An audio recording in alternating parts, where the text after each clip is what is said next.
हम ये कहते हैं कि बेसिकली इसकी जो नर्व सप्लाई है वो anterior and lateral cutaneous branches of 4 to 6 intercostal nerves, क्योंकि ब्रेस्ट एक्सटेंड करती है सेकंड रिब से 6 रिब तक, तो इसमें 4 to 6 इंटरकास्टल नर्व जो होती हैं उन यही सप्लाई होती है ब्रेस्ट की। और जो ऑटोनॉमिक नर्व फाइबर्स जो हैं वो स्मूथ मसल्स को और ब्लड वेसल्स को सप्लाई करते हैं। इसी तरह जो ब्रेस्ट की लैक्टेशन है उसकी जो रिस्पॉन्सिबिलिटी है वो एंडोक्राइन ग्लैंड्स की है। फॉर एग्जांपल ये बेबी सक कर रहा है तो यहाँ से जो सेंसेशंस हैं खासतौर पे निपल से ये जाएंगी थैलमस में, हाइपोथैलमस में, और हाइपोथैलमस से एक हार्मोन रिलीज होता है जिसका नाम है pituitary releasing hormone, prolactin releasing hormone, PRH, prolactin releasing hormone. तो एंटीरियर पिट्यूटरी ग्लैंड जो है वहाँ से ये प्रोलैक्टिन आता है जो कि मिल्क प्रोडक्शन में हेल्प करता है, यानी मिल्क ज़्यादा प्रोड्यूस होगा। अगर बेबी सक करेगा तो इम्पल्सेस जाएंगी हाइपोथैलेमस में, और हाइपोथैलेमस में से एक हार्मोन खारिज होगा जिसको कहते हैं प्रोलैक्टिन रिलीजिंग हार्मोन, PRH। ये एंटीरियर पिट्यूटरी पे अमल करेगा, वहाँ से प्रोलैक्टिन खारिज होगी, ब्लड में आ जाएगी और फीमेल का मिल्क स्टार्ट हो जाएगा, ज़्यादा मिल्किंग शुरू हो जाएगी। दूसरे नंबर पे एक पोस्टीरियर पिट्यूटरी से हार्मोन खारिज होता है जिसको हम कहते हैं ऑक्सीटोसिन। आपने पढ़ा है बेटा फिजियोलॉजी में कि नहीं पढ़ा अभी तक? एफएससी में पढ़ा एफएससी होगा। में पढ़ा था, ये सब पढ़ा था, ये हाँ हार्मोन्स आपने पढ़े पढ़ा थे होगा, हमने। एफएससी में भी पढ़ा होगा। तो ऑक्सीटोसिन जो होती है वो मिल्क इजेक्शन में रोल प्ले करती है। मिल्क प्रोडक्शन और मिल्क इजेक्शन, ये दोनों चीज़ें जो हैं ये हमारी पिट्यूटरी कंट्रोल कर रही होती है, पिट्यूटरी पिट्यूटरी ग्लैंड। और इसकी जो सेंसेशंस होती हैं वो बेबी की सकिंग की वजह से, हत्ता कि बेबी की क्राई पे, और बेबी हंग्री अगर हो तो उसकी मदर को ये पता चल जाता है, और वो बेबी को उठाते उठाते और ब्रेस्ट के साथ लगाते लगाते भी ब्रेस्ट इंजेक्शन यानी कि मिल्क इंजेक्शन स्टार्ट हो जाती है। तो ये जो लूप लूप कहते हैं इसको, फीडबैक, ये पॉजिटिव फीडबैक है। इसमें ये मैकेनिज्म है ब्रेस्ट प्रोडक्शन, मिल्क प्रोडक्शन का। ये फिजियोलॉजी का टॉपिक है, ये एनाटॉमी में बाय द वे हम बता देते हैं क्योंकि हमने नर्व सप्लाई का बताना है। इन नर्व्स का मिल्क सिक्रीशन से कोई ताल्लुक नहीं है। ये जो 4 to 6 इंटरकास्टल नर्व्स हैं इनका मिल्क सिक्रीशन से कोई ताल्लुक नहीं है। ठीक है, मेरी बात समझ आ रही है आपको? Yes sir. यस अब सर। हम आगे चलते हैं, अब आगे चलते हैं जल्दी जल्दी क्योंकि हमारे 2 टॉपिक हैं, एपिथेलियम भी हमने पढ़ना है। तो इसमें जो हम फिजिकल एग्जामिनेशन करते हैं ब्रेस्ट की, तो इसमें हम उसको पैल्पेट करके देखते हैं, उसका कोई डिस्कलरेशन तो नहीं है, कोई निप्पल रिट्रैक्टेड तो नहीं है। निप्पल जो है वो प्रोट्रूडेड होता है, प्रोट्रूडेड होता है, बाज़ बात वो निप्पल इन्वर्टेड हो जाता है। निप्पल जो है कोई स्वेलिंग तो नहीं है, कोई मैस तो नहीं है, कोई एक्जिला को हम एग्जामिन करते हैं, कोई लिम्फ नोड वगैरह पैल्पेबल तो नहीं है। तो थारो एग्जामिनेशन जो है वो फिजिशियन ने करना होता है ब्रेस्ट का पूरी तरह पैल्पेट करके कि इसमें कोई स्वेलिंग वगैरह तो नहीं है। और एक्जिला का examination is included in the examination of the breast. Breast के एग्जामिनेशन में जब तक एक्जिला को आप एग्जामिन नहीं करती उस वक्त तक आपको 0 नंबर मिलेंगे, फेल हैं। यानी अगर आपको पेशेंट के ऊपर ले जाया जाता है और कहा जाता है कि आप इसकी ब्रेस्ट एग्जामिन करें, अगर आपने प्रॉपर एक्सपोज नहीं किया, एक ब्रेस्ट को दूसरी ब्रेस्ट के साथ कंपेयर नहीं किया, खासतौर पे जितने भी हमारे डबल ऑर्गन्स हैं ना, जैसे अपर लिम्ब है 2 हैं, लोअर लिम्स हैं 2 हैं, इसी तरह ब्रेस्ट 2 हैं, तो दोनों ब्रेस्ट को आपस में एक दूसरे के साथ कंपेयर करना है। उसके बाद आपने एक्जिला को जरूर एग्जामिन करना है। और इसकी एक्जिला इसलिए एग्जामिन करते हैं कि एक्जिला में इसकी लिम्फ नोड्स जाती है। ये देखें, ये सारी लिम्फ नोड्स जो है लिम्फेटिक्स ये एक्जिला में है, तो इसमें हम medial group, lateral group, apical group, जितने भी ग्रुप्स हैं उनको देखेंगे। और ब्रेस्ट को हम 4 हिस्सों में डिवाइड करते हैं। कौन कौन से 4 हिस्से हैं? यहाँ पे बने हुए हैं, कौन कौन से हैं? अपर, सर अपर, अपर मीडियल और अपर मिडिल, लोअर लेटरल और लोअर मीडियम।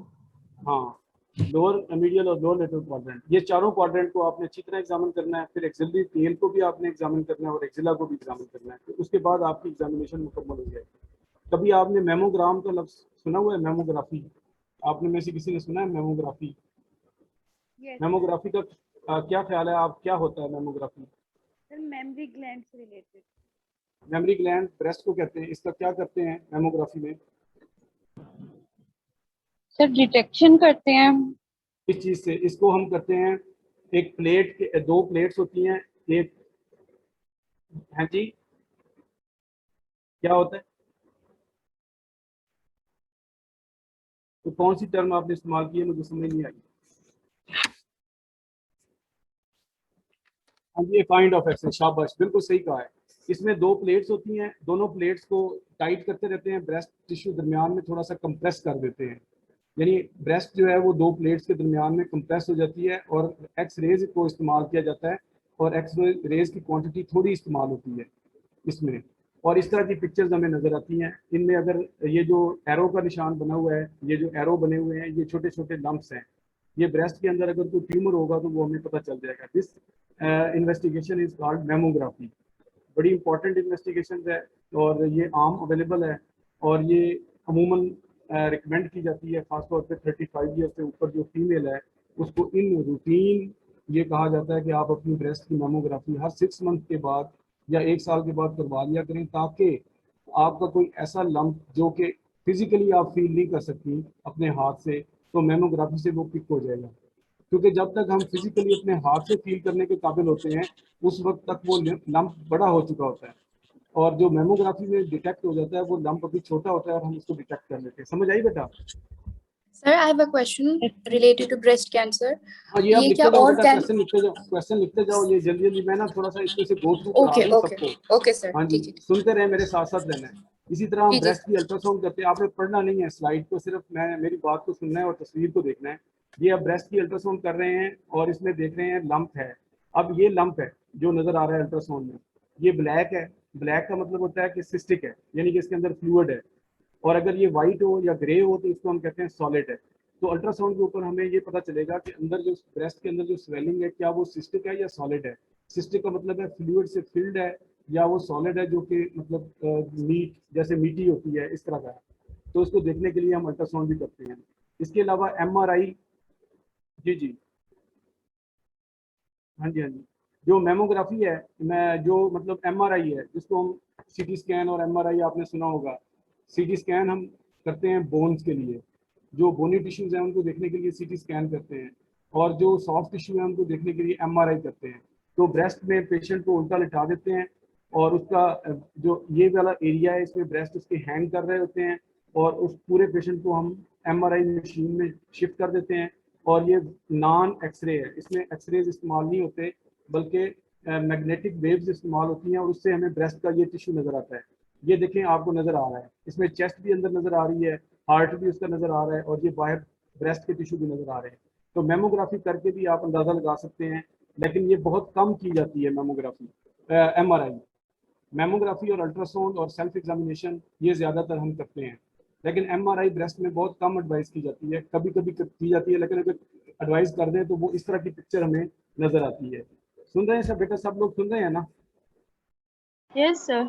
अच्छा, अब मैं ये बताना चाह रहा हूँ कि अब व्हाट इज बायोप्सी। बायोप्सी क्या होती है? फॉर एग्जांपल इस ये पेशेंट है, यहाँ पे इसके ब्रेस्ट के अंदर ये लंप था, ये जो बाहर है, इसको सर्जन ने इंसिजन दे के पूरा लंप निकाल दिया। इसको हम कहते हैं एक्सीजन कर दी, यानी एक चीज को हमने रिमूव कर दिया, इसको कहते हैं एक्सीजनल बायोप्सी। या इसको दूसरे लफ्जों में आप लंपेक्टमी भी कह सकते हैं कि पूरे लंप को हमने रिमूव कर दिया है। इसको एक्सीजनल बायोप्सी कहते हैं, यानी पूरी की पूरी स्वेलिंग को हमने निकाल दिया है। इस स्वेलिंग को हम कहाँ भेजेंगे बेटा? ये निकालने के बाद हम क्या करते हैं, थ्रो कर देते हैं या भेज देते हैं कहीं? कोई भी स्वेलिंग ब्रेस्ट की जब आप सर्जरी करके उसको निकालते हैं, एक्सीजन कर देते हैं, एक्साइज कर देते हैं, निकाल लेते हैं, तो फिर उसको कहाँ भेजते हैं? सर रिसर्च सेंटर भेजते होंगे। उसको रिसर्च सेंटर में भेजते हैं, पैथोलॉजी वालों के पास, वो लेबोरेटरी में अपनी माइक्रोस्कोप के नीचे उसको देखते हैं कि ये किस किस्म के सेल्स हैं और अगर मेलिग्नेंसी है तो कौन सी टाइप की है। अगर हम पूरी लंप को ना निकाल सकें, लंप इतना बड़ा हो कि हम उसको ना निकाल सकते हो, या हमने अभी फैसला करना है कि ये लंप किस तरह का है, तो फिर हम उसमें से एक पीस निकाल लेते हैं। जैसे ये पीस है और ये पीस है, ये वाला पीस ज़्यादा अच्छा है क्योंकि इसमें हमने पीस भी निकाला है और नॉर्मल टिश्यू को भी निकाल लिया थोड़ा सा। तो एक छोटा सा सेगमेंट निकाल देते हैं, उसको कहते हैं इंसिजनल बायोप्सी, यानी इंसिजन दे के पूरा लंप हमने नहीं निकाला लेकिन उसका छोटा सा टुकड़ा निकाला है और वो लंप हमने कहाँ भेज दिया है? ये लेबोरेटरी में भेज दिया माइक्रोस्कोप में देखने के लिए कि इसमें मेलिग्नेंट सेल्स हैं या नहीं है। अच्छा, ये तो हो गया ओपन मेथड, यानी कि हमने ब्लेड का इस्तेमाल किया, लाइट लगा दी, पेशेंट को वार्ड में थिएटर में शिफ्ट कर दिया और उसका लंप या तो निकाल दिया। अगर निकाल दिया तो उसको कहेंगे एक्सीजनल बायोप्सी। अगर हमने थोड़ा सा निकाला उसका पीस तो उसको कहेंगे इंसिजनल बायोप्सी। लेकिन अब बहुत सारे मॉडर्न ऐसे तरीके भी आ गए हैं कि आपको पूरा ऑपरेशन करना नहीं पड़ता, आप किसी तरीके से आप उस स्वेलिंग के अंदर से कोई सेल्स निकाल सकते हैं? क्या ख्याल है, आप निकाल सकते हैं बगैर ऑपरेशन किए? जल्दी जल्दी बताएं मुझे बेटा, रिस्पॉन्स दें जो भी देना चाहता है। नहीं बेटा, कोई कोई तो सोचे ना, मतलब कोई तो सोचे किस तरह निकालेंगे। अगर हमने इंसिजन नहीं दिया और हम लंप के अंदर से कोई चीज निकालना चाहते हैं तो उसको कैसे निकालेंगे? सर उनको डिस्ट्रॉय कर देंगे एक्सरेज बेटा या वो फिर इस तरह। कभी आपने नलका लगवाया है? नलका यस सर, देखा है। बोरिंग सर लगाते हो लेजर के वहाँ? जरिए कुछ हो सकता है बेटा शायद। बात सुनो, उसमें जो है ना वो बोकी डालते हैं ना, तो उसमें मिट्टी फंस जाती है सर और मिट्टी लेजर बाहर निकाल लेते हैं। जब हम पानी यस निकालते हैं, जब नलका निकालते हैं तो उसकी मिट्टी निकालने, अंदर से मिट्टी निकालते हैं ना, मिट्टी का यस सैंपल सर। निकलता आता है और अंदर जो है ना वो पानी आ जाता है। तो इस तरह हम कोई चीज बाहर से ब्रेस्ट के जो लंप है उसके अंदर कोई ऐसी चीज डाल सकते हैं जो वहां से छोटा सा हमें टिश्यू दे दे और उसको हम माइक्रोस्कोप में देख लें, कर सकते हैं ना? यस सर, ये कर तो सकते हैं। पहले ज़हनी तौर पे आप ये तो मान गए हैं ना कि कर सकते हैं। अब मैं बताता हूँ क्या क्या कर सकते हैं। इसको कहते हैं फाइन नीडल एस्पिरेशन। ये 10 सीसी की आप सिरिंज लें, उसमें नेगेटिव प्रेशर क्रिएट करें और नीडल को जो है वो लंप के अंदर आप ले जाएं। उसमें से नीडल के अंदर थोड़ा बहुत फ्लूइड भी आ जाएगा और इसके अंदर साथ फ्लूइड के साथ साथ कुछ सेल्स भी आ जाएंगे। फाइन यानी फाइन का मतलब है बारीक, और नीडल का मतलब है नीडल, और एस्पिरेशन का मतलब होता है आपने सक किया है बाहर की तरफ, आपने किसी चीज को सक किया है। जैसे इंजेक्शन भरते हैं नीडल में, तो उसको सक करते हैं तो वो इंजेक्शन भर जाता है। इसी तरह साइटोलॉजी का मतलब होता है सेल्स। जब हम किसी लंप के अंदर नीडल डाल के नेगेटिव सक्शन करते हैं, उसको बाहर की तरफ खींचने की कोशिश करते हैं, तो उसके अंदर जो फ्लूइड होता है वो भी आ जाता है। अगर फ्लूइड ना हो तो उसके नीडल के अंदर कुछ सेल्स आ जाते हैं थोड़े से, वो सेल्स हम स्लाइड के ऊपर डाल लेते हैं और उसको माइक्रोस्कोप में देख लेते हैं। मेरी बात जिससे उसको समझ आई है जरा बताए। यस यस, सर, यस समझ सर। आ गई है? तो यस इसको सर। कहते हैं fine needle aspiration cytology. Fine needle aspiration cytology आपने अक्सर डॉक्टरों को देखा होगा कि जब ब्रेस्ट लंप आता है तो वो जल्दी जल्दी नीडल निकाल के उसमें से स्लाइड बना के दे देते हैं ताकि माइक्रोस्कोप में देखा जा सके कि वो लिग्नेंसी तो नहीं है, लिहाजा ऑपरेशन नहीं करना पड़ता और नीडल के साथ काम हो जाता है। एक इससे एडवांस मजीद तरीका है, जैसे मैंने आपको नलके के बोर का बताया था, वो है core needle biopsy. Core needle best biopsy, इसमें एक नीडल होती है उसको हम कहते हैं कोर नीडल। कोर नीडल का मतलब होता है कि इसके अंदर खाली जगह होती है नीडल के अंदर। अब मैं आपको इसका मैकेनिज्म बता देता हूँ, मेरे साथ रहिएगा, मेरी बात को गौर से सुनिएगा। ये वाला लंप है, ये कोर नीडल का अगला सिरा है, यहाँ पे नजदीक आ गया है, इसको हमने फायर किया है, ये हमने फायर किया है अंदर। ये सारी नीडल का अंदर वाला पोर्शन जो था जिसको ट्रू कट कहते हैं, यानी कि ट्रोकार कहते हैं ना, ट्रोकार एक होता है, कैनुला होता है, एक ऊपर वाली शीट होती है और एक अंदर वाला कैनुला होता है। तो अंदर वाला कैनुला निकल के ये लंप के अंदर चला गया, उसके बाद आपने दूसरा प्रेस किया तो ये शीट भी ऊपर आ गई। उसके बाद आपने जब खींचा है तो ये छोटा सा लाल सेगमेंट है ना, ये नजर आ रहा है बेटा, ये लाल सेगमेंट यस जो है सर, आ रेड, रहा है। ये रेड सेगमेंट समझो कि आप उसने जो ब्रेस्ट वाला ये जो ट्यूमर है इसके अंदर से ये छोटा सा सेगमेंट निकाल लिया है। इस नीडल ने ब्रेस्ट के अंदर से छोटा सा सेगमेंट निकाल लिया है। ये नीडल थोड़ी सी मोटी है, उस नीडल से जो सिरिंज वाली नीडल थी उससे मोटी है। इसको हम कहते हैं true cut biopsy, true cut या core needle biopsy. Core needle biopsy भी कहते हैं, ट्रू कट बायोप्सी भी कहते हैं। इसको जब सर एक्सक्यूज माइक्रोस्कोप मी। में, हाँ बताओ बताओ शाबाश। सर ये आप मैकेनिज्म रिपीट कर सकते हैं? हाँ मैकेनिज्म बेटा इसमें ये होता है कि जब हम किसी टिश्यू का कुछ छोटा सा सेगमेंट निकाल लेते हैं सिवाय सिर्फ सेल्स के, जब हम सिरिंज से निकालते हैं तो सिर्फ सेल्स निकालते हैं ना, और जब हम कोर नीडल के साथ छोटा सा सेगमेंट निकाल देते हैं तो उसकी माइक्रोस्कोपी हम अच्छे तरीके से कर सकते हैं और उसमें हमें ज्यादा इंफॉर्मेशन मिल सकती है। मेरी बात समझ आ गई? यस तो सर, आ दो रहा है। तरीके हो गए, एक एफएनएसी होगी, एक कोर नीडल बायोप्सी होगी। अब आगे चलते हैं सर्जिकल बायोप्सी। जैसे कि मैंने आपको कहा था कि सर्जिकल बायोप्सी में ओपन करते हैं और टिश्यू निकालते हैं, पूरे का पूरा अगर निकाल लें तो एक्सीजनल बायोप्सी है, अगर थोड़ा निकालें तो क्या होगा? अगर थोड़ा निकालेंगे ब्रेस्ट टिश्यू का जो ट्यूमर है उसमें से थोड़ा सा टिश्यू निकालेंगे तो उसको कहते हैं इंसिजनल बायोप्सी। इंसिजनल, इंसिजन दे के थोड़ा सा निकालना। अच्छा ये एक दिलचस्प है, मेरी बात गौर से सुने। जब आप बख्तावर अमीन में एंटर होते हैं तो सबसे बाहर कौन होता है बंदा? सिक्योरिटी गार्ड होता है ना, यस सर। उसको उसको कहते हैं सेंटिनल। सेंटिनल, सेंटिनल भी कहते हैं, यानी कि वो जिसको हम कहते हैं दरबान, या मतलब सिक्योरिटी वाला, जो सबसे पहले जिसके मत्थे लगते हैं हम, जो सबसे पहले हमें नजर आता है उसको हम कहते हैं सेंटिनल। अच्छा, इसी तरह जब ये ट्यूमर स्प्रेड होता है, ब्रेस्ट का ट्यूमर जब स्प्रेड होता है तो ये लिम्फ नोड्स में जाता है या नहीं जाता? यस सर, जाता है। एक्सिला के लिम्फ नोड में जाएगा, तो वहां जाने से पहले एक ऐसी लिम्फ नोड में से गुजरेगा जिसको हम कहते हैं सेंटिनल लिम्फ नोड। यानी सेंटिनल लिम्फ नोड जो है वो यानी एक किस्म की सिक्योरिटी गार्ड है। सारी एक्सिलरी लिम्फ नोड्स की एक सिक्योरिटी गार्ड है जिसका नाम है सेंटिनल लिम्फ नोड्स। हमें नहीं पता होता कि वो कहाँ पे है, उसके माथे पे नहीं लिखा हुआ, उसका कोई बैच नहीं है, उसका नाम नहीं रखा हुआ सेंटिनल।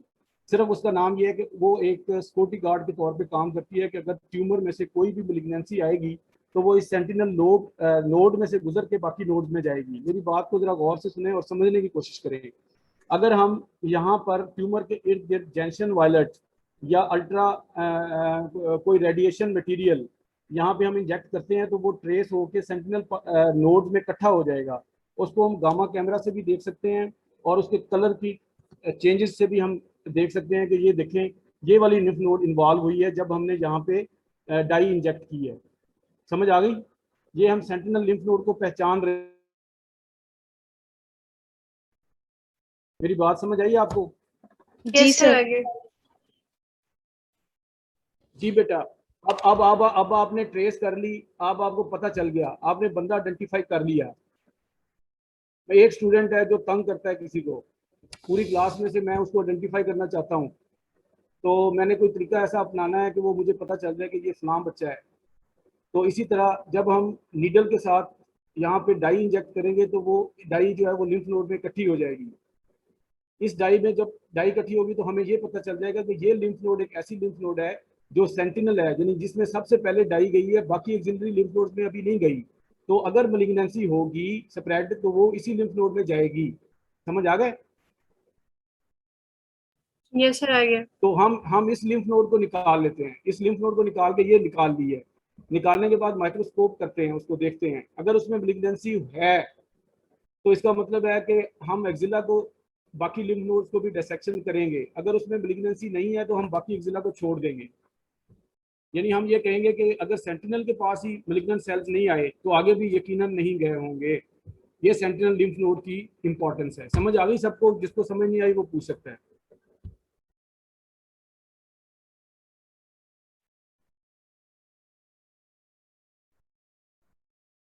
हाँ, सेंटिनल वाला जो है ना निकाल के चेक करेंगे। अगर इसमें मेलिग्नेंसी पॉजिटिव आ गई है तो फिर हम ये बाकी एक्सिलरी लिम्फ नोड्स को भी निकालेंगे, सारी एक्सिला में उसको भी क्लियर करेंगे।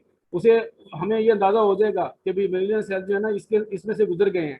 अब सिक्योरिटी गार्ड को जो डाई देख के अंदर आ गया है तो पूरा बख्तावर मीन खाली करवाना पड़ेगा कि कहाँ पे।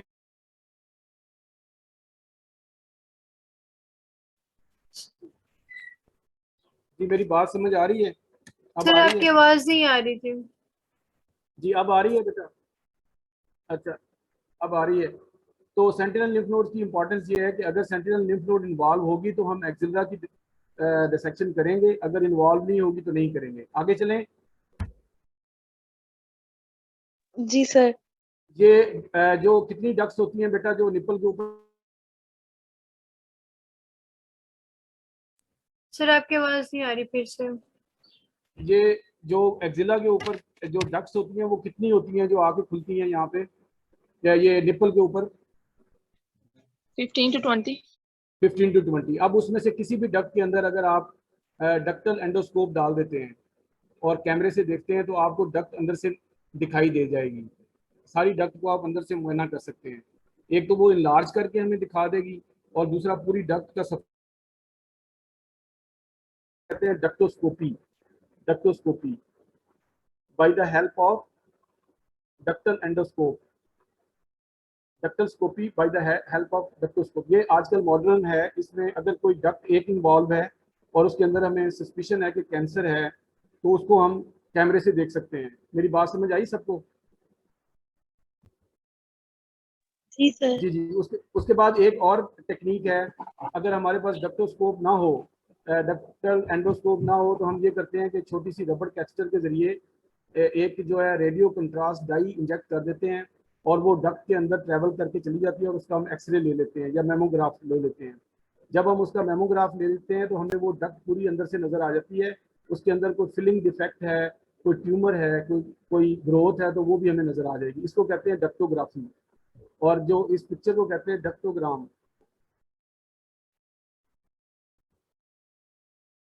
इसको डालने का मकसद ये है कि डक्ट के अंदर बाज़ औक़ात ऐसे ट्यूमर्स होते हैं जो डक्ट को ओब्लिटरेट कर देते हैं और डक्ट के ल्यूमन में ग्रो करते हैं, उसको कहते हैं इंट्राडक्टल कार्सिनोमा। अगर डक्ट्स के अंदर कार्सिनोमा हो तो उसको देखने के लिए ये डक्टोस्कोप इस्तेमाल करते हैं और डक्टोग्राम के जरिए देखने की कोशिश करते हैं। ठीक है,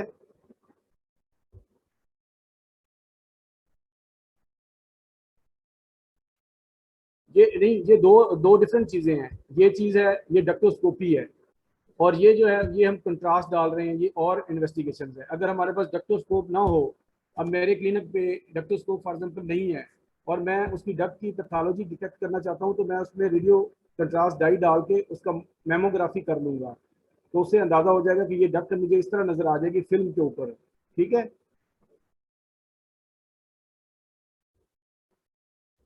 हाँ जी, हाँ जी। इसी तरह निप्पल, ये निप्पल है, निप्पल में से डिस्चार्ज किसी किस्म का भी हो सकता है, सीरस, पसी और ब्लड स्टेन। निप्पल के अंदर से अगर पसी डिस्चार्ज है तो इसका मतलब इन्फेक्शन है, अगर सीरस डिस्चार्ज है इसका मतलब ये है कि वो भी कोई मतलब इन्फ्लेमेशन है, और अगर ब्लड डिस्चार्ज है तो इसका मतलब है there is chances of malignancy in intraductal. तो इसको हम क्या करते हैं, ये जो निप्पल को प्रेस करके इसके अंदर से जो स्क्रीशंस निकलती हैं, इसको हम स्लाइड के ऊपर लगा के उसको माइक्रोस्कोप में देखते हैं कि इसके अंदर मेलिग्नेंट सेल्स तो नहीं है। इसको कहते हैं निप्पल स्मीयर, निप्पल स्मीयर। इस प्रोसेस को कहते हैं निप्पल स्मीयर। निप्पल लिवाज, लिवाज का मतलब होता है किसी चीज को धोना, साफ करना, क्लीन करना। अगर इस डक्ट के अंदर जहाँ से पस आ रही है, अगर मैं छोटी सी रबर ट्यूब डालूं और पीछे से पानी का प्रेशर दे के उसको वॉश करने की कोशिश करूं, तो उसमें वॉश होने के बाद जो वापस पानी आएगा उसको मैं ले लूंगा और उसको माइक्रोस्कोप में एग्जामिन करूंगा कि उसके अंदर कोई सेल्स तो नहीं आए मैलिग्नेंट, उसको कहते हैं डक्टल लिवाज। समझ आ गई मेरी बात? सर फिर Yes, से sir, बता I- दें। जी जी, सर फिर से बता दें। ये है निप्पल स्मीयर। ये स्लाइड आप पढ़ लीजिएगा, अगर आपको समझ ना आए तो मुझसे क्वेश्चन पूछ लीजिएगा कि डक्टल लिवाज और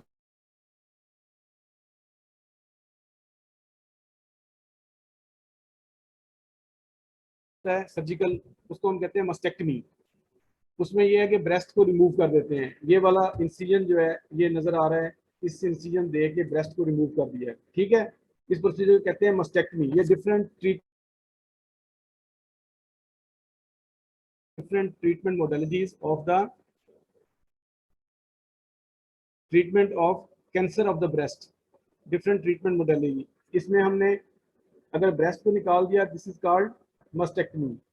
दूसरा होता है कि axillary lymph node dissection along with मस्टेक्टमी।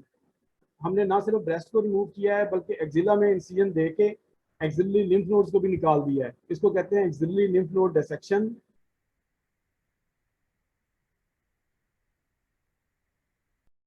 समझ आ गई मेरी बात? सर आपकी आवाज नहीं आ रही थी, रुक गई थी। सर आप मस्टक वाला रिपीट कर दें। जी जी, ये बेटा this is the mastectomy, simple mastectomy in which we have removed the breast. This is called mastectomy. Sir ये If lymph we node will- निकालने से कोई नुकसान नहीं होता? हाँ जी, if we will remove the breast along with axillary lymph nodes, this is called mastectomy plus axillary clearance. Axillary clearance या axillary lymph node dissection. ठीक है, इसके बाद ट्रीटमेंट में कौन कौन सी चीजें? हाँ अच्छा, मैं बताता हूँ बेटा। अब देखें, एक तो हमने ट्यूमर को निकाल दिया। अगर सिर्फ ट्यूमर को निकाला तो उसको, अगर हमने ट्यूमर को निकाल दिया तो उसको हम कहेंगे लम्पेक्टमी, और अगर हमने पूरी ब्रेस्ट को निकाल दिया तो उसको कहेंगे मस्टेक्टमी। अब आ रही है आवाज? अच्छा, अगर हमने एक्सिला में लिम्फ नोड्स थी उसको भी निकाल दिया तो उसको हम कहेंगे मस्टेक्टमी अलोंग विद एक्सिलरी क्लीयरेंस। अब इसके अलावा और कौन सी ट्रीटमेंट्स हैं ब्रेस्ट कैंसर की? आपने सुनी होंगी, आम अपने मुआशरे में इधर उधर लोगों से सुनी होंगी। Sir, chemotherapy. कीमोथेरेपी और रेडियोथेरेपी। तो this is the radiation, this is the radiation therapy. Radiation therapy में ये करते हैं कि पहले मैप बना देते हैं, ऊपर लोकेट करते हैं कि इस जगह के ऊपर जो है ना वो ट्यूमर है, फिर उसके बाद उसको रेडिएशन देते हैं। ये देखिए रेडिएशन दे रहे हैं, मशीन के जरिए उसको रेडिएशन देते हैं और वो मलिग्नेंट सेल जो है वो अपनी जगह पे ग्रोथ उनकी रुक जाती है और मर जाते हैं, ठीक है ना। हैदर जमान, आपका माइक ऑन है, इसको बंद कर दें, हैदर जमान। तो this is the radiation therapy. किसी ने बताया था कि एक तो सर्जरी है, दूसरी रेडियोथेरापी है, और बेटा तीसरा आपने कौन सा बताया था? Chemotherapy. ये कीमोथेरापी भी इसकी डोजेस देते हैं। तो ये डिफरेंट ट्रीटमेंट मोडेलिटीज हैं, surgical removal, radiation and chemotherapy, ये तीन चीजें हैं। कभी एक को ज्यादा कर देते हैं, दूसरी को कम कर देते हैं, कभी सारों को इकट्ठा अप्लाई कर देते हैं, कभी एक चीज को अप्लाई करते हैं उससे क्लियर हो जाती है तो दूसरी चीजें छोड़ देते हैं। तो ये डिपेंड करता है ऑन्कोलॉजिस्ट के डिसीजन के ऊपर कि वो फर्दर क्या करना होता है। लेकिन ये तीन ट्रीटमेंट मोडेलिटीज हैं, समझ आ गई?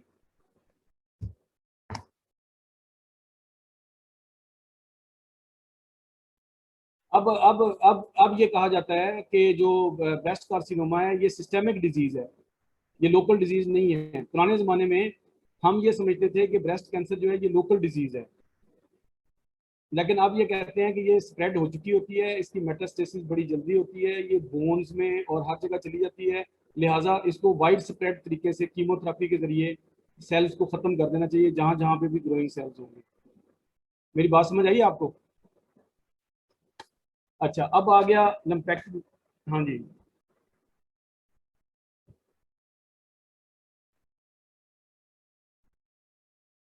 हाँ हाँ हाँ, बॉडी में जल जाती है। हाँ जी, हाँ जी, जो ग्रोइंग सेल्स होंगे ना बेटा, ये जो कीमोथेरेपी होती है ना, ये जो कैंसर एंटी कैंसर ड्रग्स होती हैं, ये सिर्फ कैंसर सेल्स को मारती हैं, बाकी सेल्स को नहीं कुछ कहती।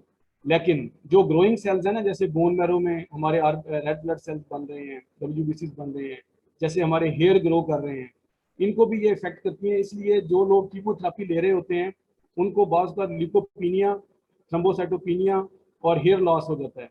ये उसके साइड इफेक्ट्स हैं कीमोथेरेपी के। और अगर वो मेल है तो उसका स्पर्म्स नहीं बनते, स्पर्मेटोजेनेसिस नहीं होती और उसकी फर्टिलिटी खराब हो जाती है, यानी कि उसकी जो इनफर्टाइल होने का उसका खतरा होता है। तो ये चीज़ें जो रैपिडली ग्रोइंग सेल्स हैं उनके ऊपर ये एंटी कैंसर ड्रग्स इफेक्ट करती हैं। अच्छा चलें आगे, बस आखिरी एक दो स्लाइड्स रह गई हैं।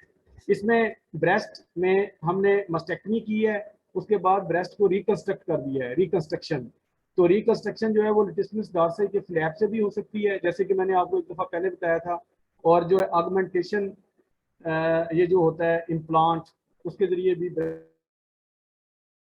तो ये है कि जिस पेशेंट की मस्टेक्टमी हुई होती है उसको साइकोलॉजिकल ट्रामा से बचाने के लिए उसको यानी कि रिकंस्ट्रक्ट कर देते हैं ब्रेस्ट को, ताकि किसी को फील ना हो कि इसकी मस्टेक्टमी हुई हुई है। मेरी बात समझ आई आपको? Yes sir. ये अंजेलिना जोली का नाम सुना हुआ है? अंजेलिना जोली, जी सर। इसकी दोनों ब्रेस्ट जो है ना नहीं है, मस्टेक्टमी हुई है बाइलेटरल। Yes sir. लेकिन उसकी, मैंने तो उसकी कोई मूवीज देखी नहीं है, लेकिन ये है कि उसकी भी ब्रेस्ट रिकंस्ट्रक्ट की गई है, यानी कि मसल के फ्लैप से या इम्प्लांट से। तो इसलिए ये है एक किस्म की थेरापी का हिस्सा है। सर ये तो पेशेंट की मर्जी से होता होगा ना, अगर वो चाहता हाँ है मर्जी तो से, नहीं। हाँ मर्जी से, अगर नहीं चाहता तो नहीं चाहता। जी जी, ये देखें ब्रेस्ट ऑगमेंटेशन, ये भी सर्जरी है। जो स्मॉल ब्रेस्ट है उनको इनलार्ज करने के लिए इसमें इम्प्लांट्स भी यूज होते हैं और डिफरेंट तरीके से भी यूज होता है। एक होती है breast reduction surgery. Breast reduction, if breast is very big and heavy then it should be, it can be cut. ये यहाँ पे जो है इसको रिमूव किया जा सकता है दरमियान में से, निप्पल और एरियोला को बचा के, और ब्रेस्ट का काफी सारा टिश्यू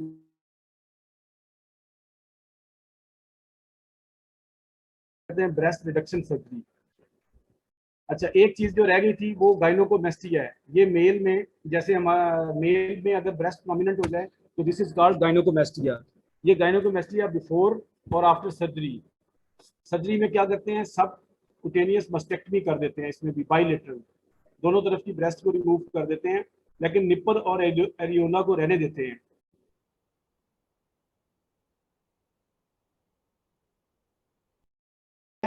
दूसरा लेक्चर हम शुरू करने लगे हैं ब्रेस्ट के रिलेटेड कोई क्वेश्चन आज के टॉपिक के ऊपर हो तो मैं आपको ये भेज भी दूंगा लेक्चर, आप एक दफा देख लीजिएगा। Okay, sir. sir. ठीक है। कोई क्वेश्चन अगर आप पूछना चाहें तो आप पूछ सकते हैं, नहीं तो फिर हम एपिथेलियम शुरू करते हैं। सर ब्रेस्ट कैंसर और कैंसर्स के निस्बत ज्यादा मतलब उसमें सर्वाइवल चांसेस होते हैं ना? जी जी होते हैं, अगर इसको प्रॉपरली डायग्नोज कर लिया जाए और इसकी ट्रीटमेंट जल्दी स्टार्ट कर ली जाए तो लाइफ एक्सपेक्टेंसी जो है वो अच्छी है। और अगर ये स्प्रेड कर जाए इसकी फंगेशन पता है किसको कहते हैं? फंगेशन, अल्सरेशन, Okay. फंगेशन। अगर ये ट्यूमर जो है ये फट जाए और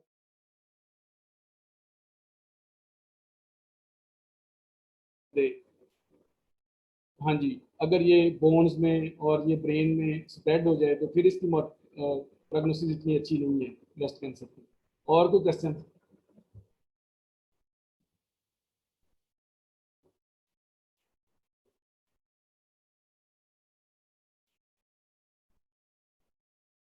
जी जी,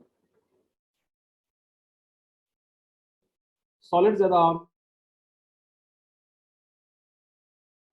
सिस्टिक को जो है ना वो आप सिरिंज के साथ एस्पिरेट कर सकते हैं, और जो सॉलिड है वो ज्यादा हार्मफुल है। उसकी फिर आपने बायोप्सी करनी है और उसको देखना है कि ये कौन सी चीज है, किस चीज की है। ठीक है सर सर जिसमें जी जी। सर ये जिसमें एक्जिला में लिम्फ नोड्स होते हैं सर, जब उन्हें हम रिमूव करते हैं सर उसका कोई नुकसान नहीं होता? हाँ उसका नुकसान बेटा होता है, उसमें बाज़ पेशेंट की बाजू जो है वो उसकी स्वेलिंग हो जाती है,